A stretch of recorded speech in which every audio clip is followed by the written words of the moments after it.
Salve, salve, gente boa! Eu sou o professor Euclides, essa é a Escola Teófilos. Bem-vindos ao nosso canal, você que está chegando pela primeira vez.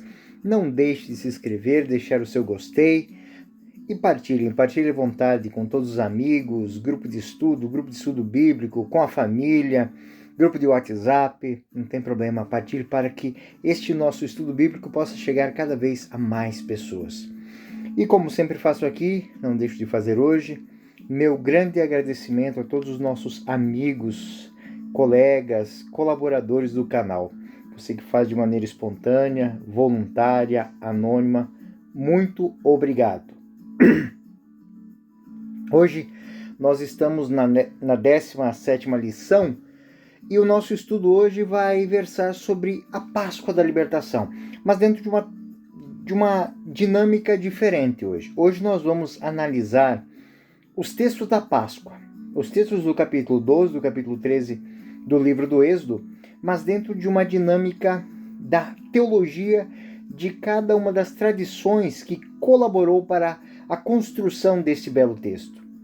É neste ponto do nosso estudo que podemos fazer esta leitura separadamente e entender qual era a intenção de cada uma das escolas que foi cooptada para a construção do texto do capítulo 12 do capítulo 13 do livro do Êxodo. Nós vamos fazer a leitura dentro de uma dinâmica de soma. Nós vamos somar essas estruturas, vamos somar essas tradições e vamos entender o que cada uma delas deixou como legado ao longo do tempo dos textos. Na primeira leitura deste texto, talvez um dos primeiros que nós vamos fazer desta maneira aqui dentro do nosso estudo. É um método, como disse, um pouco diferente. Não vamos ler o texto correntemente, mas nós vamos ler de acordo com essas diretrizes principais do estudo. Nós vamos ler de acordo com o que cada uma das tradições quer dizer. Isso vai ser muito interessante, porque na próxima aula eu vou mostrar como esse texto que nós vamos ler hoje, tomando essa dinâmica, ele vai ser útil para a cristologia, para entendermos a Páscoa, a sacramentologia, para entendermos como é que esses textos eles iluminam os textos da Páscoa do Cristo. Então nós vamos ler a tradição javista, a tradição deuteronomista e sacerdotal.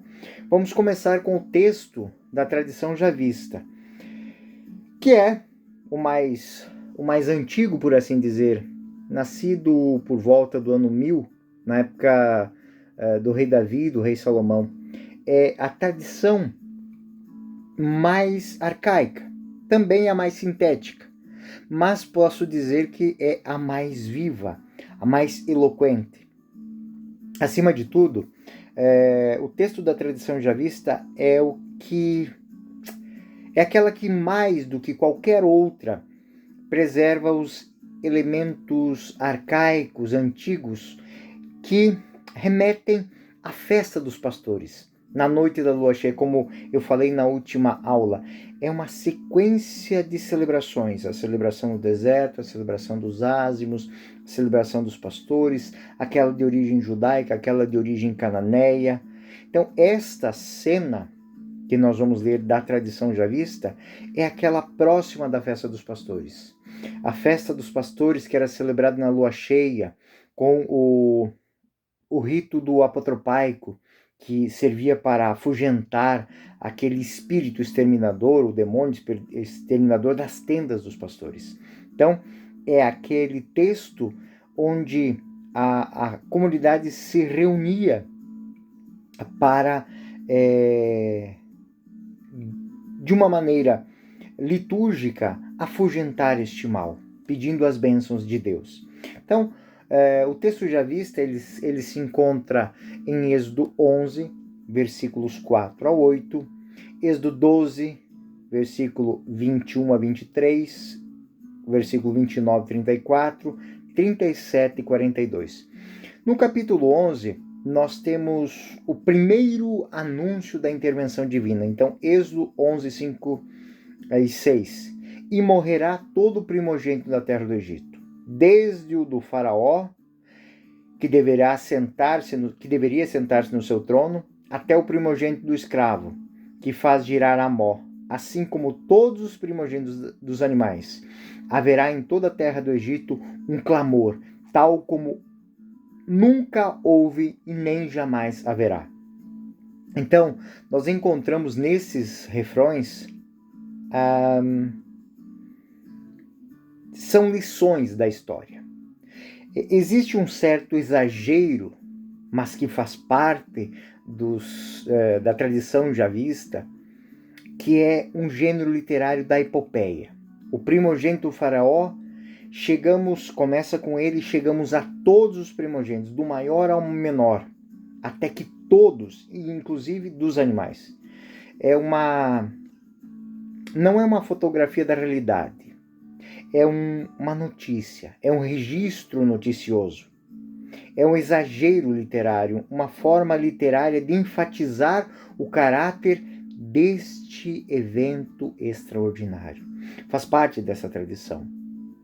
O grito é um grito tão alto que nunca houve um igual e nunca haverá outro tão grande. Então, é algo grandioso. Isso o narrador quer dizer que está acontecendo algo inaudito, algo nunca antes visto, algo que é extraordinário por excelência. O texto javista, após o anúncio, continua no capítulo 12 com as instruções dirigidas a Moisés e ao povo. Então, Êxodo 12, 21, 23, Moisés convoca todos os anciãos de Israel e diz: ide e escolhei um cordeiro por família, imolai a Páscoa. Depois disso, tomareis um feixe de isopo e ensopareis com o sangue que estiver na bacia e aspergereis o sangue à moldura dos umbrais das portas. Nenhum de vós transporá o limiar da casa até pela manhã. Quando o Senhor passar para ferir o Egito, vendo o sangue sobre a moldura de suas ombreiras de porta, passará adiante, e não permitirá ao destruidor entrar na vossa casa e vos ferir. Pela maneira como Moisés se expressa, parece que os israelitas sabem bem o que é a passagem, a Páscoa. Sabem exatamente como eles devem sacrificar. Eles receberam uma ordem para preparar uma festa que eles preparavam. Era a festa do deserto. Então, Êxodo 12, 23. Quando o Senhor passar para ferir o Egito, vendo sangue sobre a moldura de suas portas, as ombreiras da porta, passará adiante. É a celebração da Páscoa. Nesse versículo, o Senhor é o sujeito do verbo passar. Passa, isso é, pula. A figura do exterminador também aparece no texto hebraico com o antigo nome de Mashkit, que apresenta a função que é o responsável por todo o caos. E assim, se prestarmos um pouco de atenção crítica, nós podemos entender e vislumbrar por detrás desses versos arcaicos algo que já existia, que era aquilo que falei na última aula, a festa dos pastores, a festa da lua cheia. Essa narrativa javista, ela repete fórmulas que já eram utilizadas já no anúncio. Êxodo 12, 29 e 30. Pelo meio da noite, o Senhor feriu todos os primogênitos do Egito, desde o primogênito do faraó, que deveria sentar-se no trono, até o primogênito do cativo, que estava no cárcere, e todos os primogênitos dos animais. O faraó levantou-se durante a noite, e assim como todos os seus servos e todos os egípcios, fez um grande clamor no Egito, porque não havia casa onde não houvesse um morto. É neste ponto que Moisés e Arão são convocados para sair. Imagine o tumulto que se instaurou naquele país. Parece uma expulsão, mas eles fogem porque logo depois eles serão perseguidos. E a história ela vai preservar as várias tradições antigas, essas mesclas de textos. Êxodo 12, 37, 39. Os israelitas partiram de Ramsés para Sucote. em número de 600 mil aproximadamente, sem contar os meninos. Além disso, acompanhavam uma numerosa multidão, como rebanhos consideráveis de ovelhas e de bois.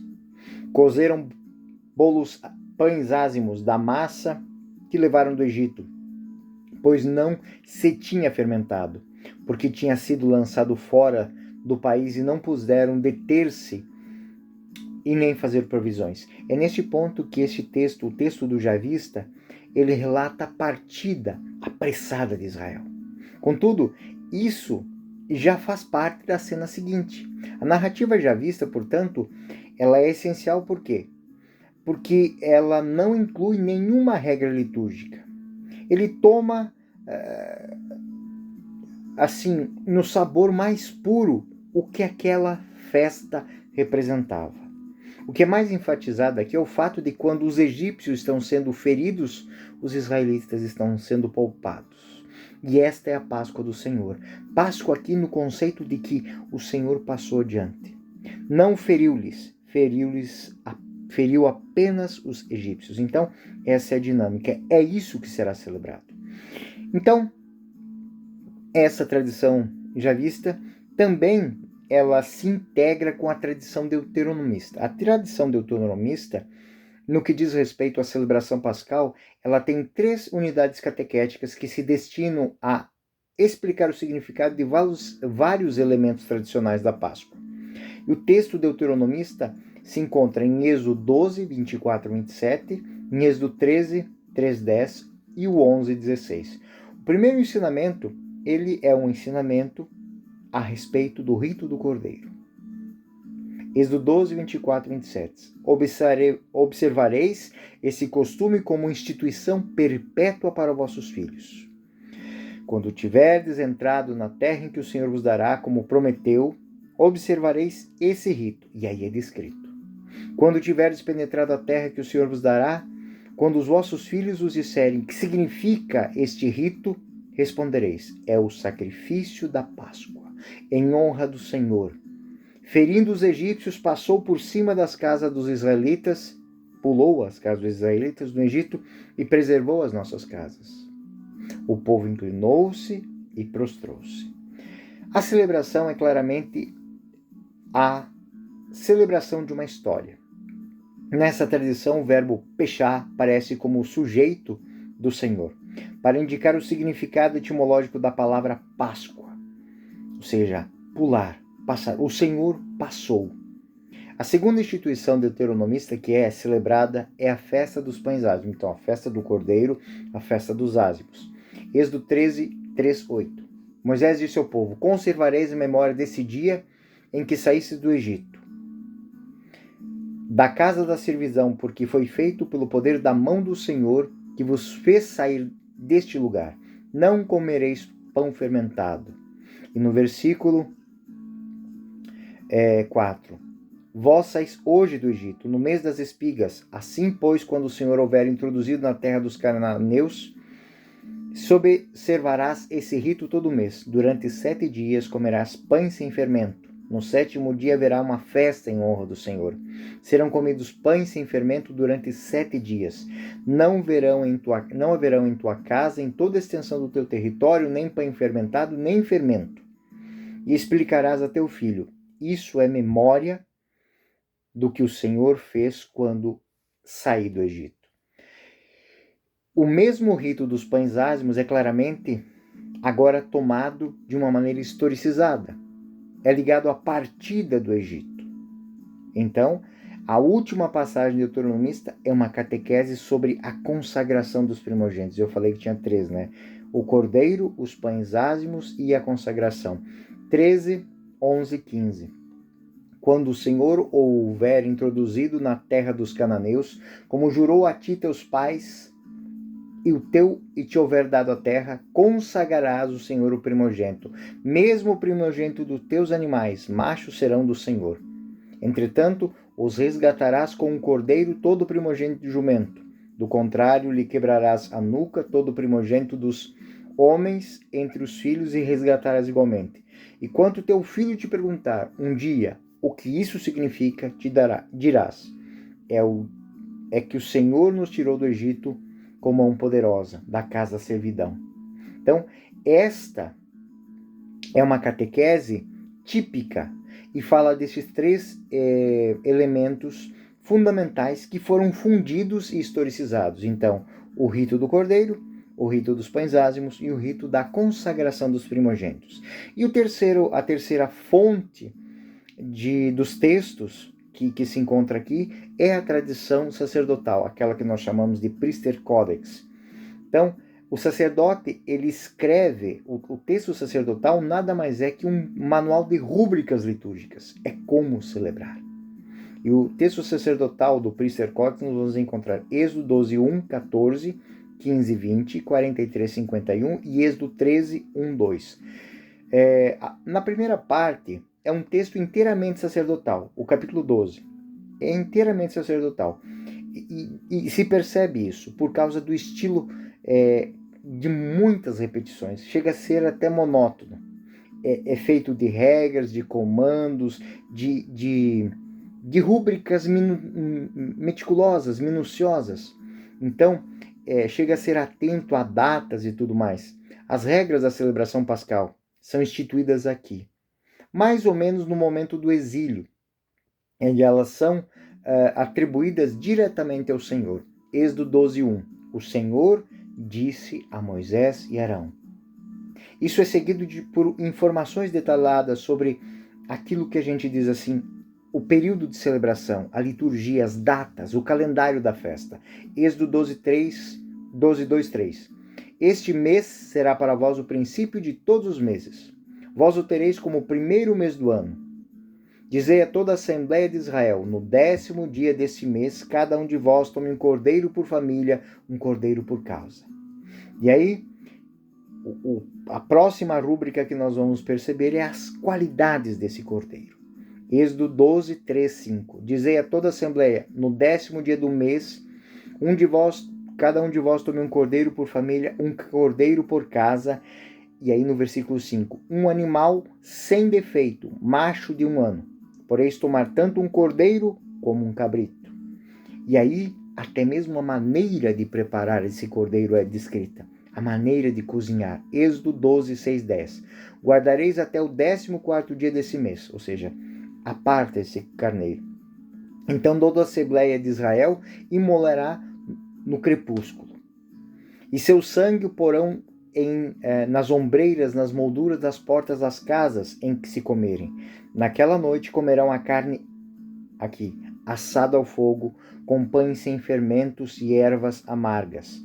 Nada comereis dele que seja cru ou cozido, mas assado no fogo completamente, com cabeça, com pernas, com entranhas. Nada deixareis dele pela manhã. Se sobrar alguma coisa, o queimareis no fogo. E por fim, se apresenta até mesmo a maneira de comer. Êxodo 12, 11. Eis a maneira como comereis. Tereis cingidos os vossos rins, sandália aos pés e o vosso cajado na mão, e comereis apressadamente. É a Páscoa do Senhor. Então, aqui é esmiuçada a liturgia que deve construir essa celebração. Nesse ponto, intervém uma explicação histórica que liga o rito pascal à praga dos primogênitos. E aí, Êxodo 12, 12 e 14. Naquela noite passareis através do Egito, e ferirei os primogênitos do Egito, tanto os homens quanto os animais, e exercereis minha justiça contra todos os deuses do Egito. Eu sou o Senhor. E o sangue sobre as casas em que habitais vos servirá de sinal, de proteção. Vendo o sangue, passarei adiante, e não sereis atingidos pelo flagelo destruidor quando eu ferir o Egito. Conservareis a memória daquele dia, celebrando com a festa em honra do Senhor. Fareis isso de geração em geração, pois é a instituição perpétua. Nada mais sacerdotal que isso. Como celebrar, quando celebrar, por que celebrar? Rúbricas litúrgicas. A tradição sacerdotal, ela preserva o verbo pechá para explicar o valor histórico desta Páscoa.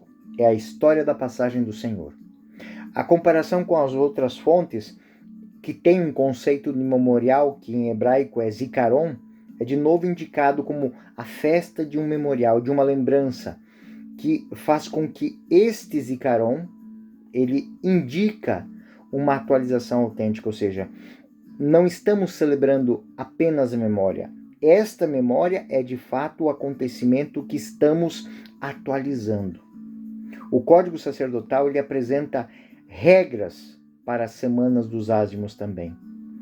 Êxodo 12, 15 e 20. Comereis o pão sem fermento durante 7 dias.